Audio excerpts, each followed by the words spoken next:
Is coffee illegal anywhere? What you're going to hear next might surprise you. Where did coffee originate? How did it conquer the world? And the most crucial question is, why was it made illegal? We'll explore the fascinating history of coffee in this video. Throughout history, coffee has frequently been prohibited, limited, or outright forbidden. I'll give you the specifics, but you might be shocked to learn the real justifications behind the limitations. In reality, they frequently had nothing to do with the coffee itself and instead involved money, soothing political turmoil, and dissent. Whatever your relationship to the drink, whether you want a steady supply all day, one cup in the morning, or won't even touch the stuff, its importance is undeniable, both globally and particularly in American culture. However, it hasn't always been like this. The history of coffee is incredibly lengthy and intricate. Coffee has long been the focus of controversial social, political, and health disputes, some of which are still going strong today.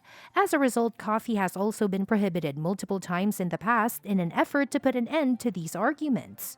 Obviously, such bans didn't stick, and coffee isn't going anywhere, as your neighborhood Starbucks can attest.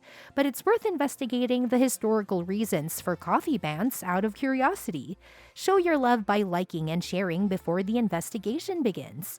Ethiopia is the country where the coffee plant originated. The Ethiopians made a kind of energy bar out of coffee that they consumed for a noon boost. The brilliant notion to roast, brew, and consume a stimulating hot liquid to help keep awake during lengthy hours of prayer was developed by Sufi monks. As the general populace began to enjoy coffee, Yemeni business people realized how important it was to keep control of the coffee supply. They made sure that no plants or viable seeds left the country under pain of death in order to protect their monopoly. That didn't alter until 1616, when a merchant from the Dutch East India Company stole a few plants as he was departing Yemen. These plants provided the seed stock for the coffee that was later grown in Java, beginning the process of coffee's global rise.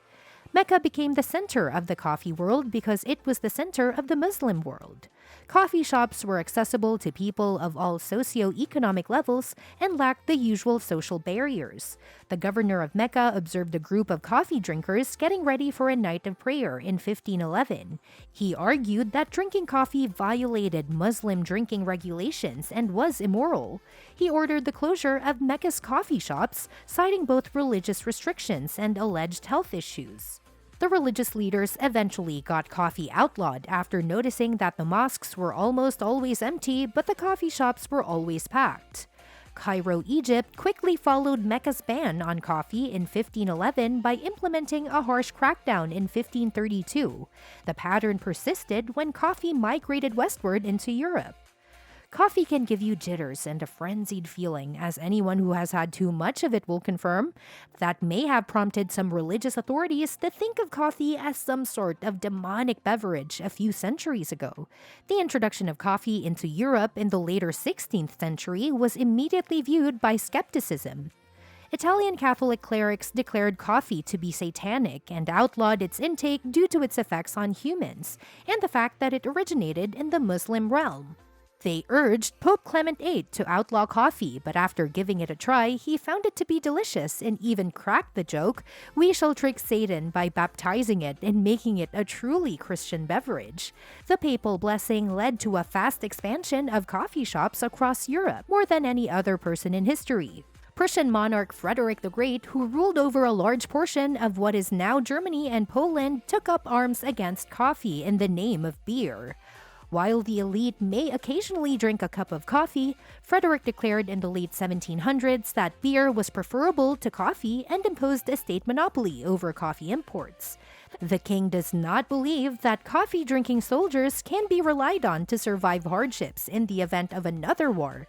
He continued, adding that he, like his forefathers, grew up on beer and that many battles have been fought and won by men nourished on beer. Final thoughts? One of the best drinks is coffee. It is wonderful and provides us with all the energy we require. Coffee and soft drugs should not be compared. Today's coffee culture is so varied that no one coffee dominates the others. The beverage went through years of prohibition and reinstatement before there was a Starbucks on every other block, gaining both supporters and critics.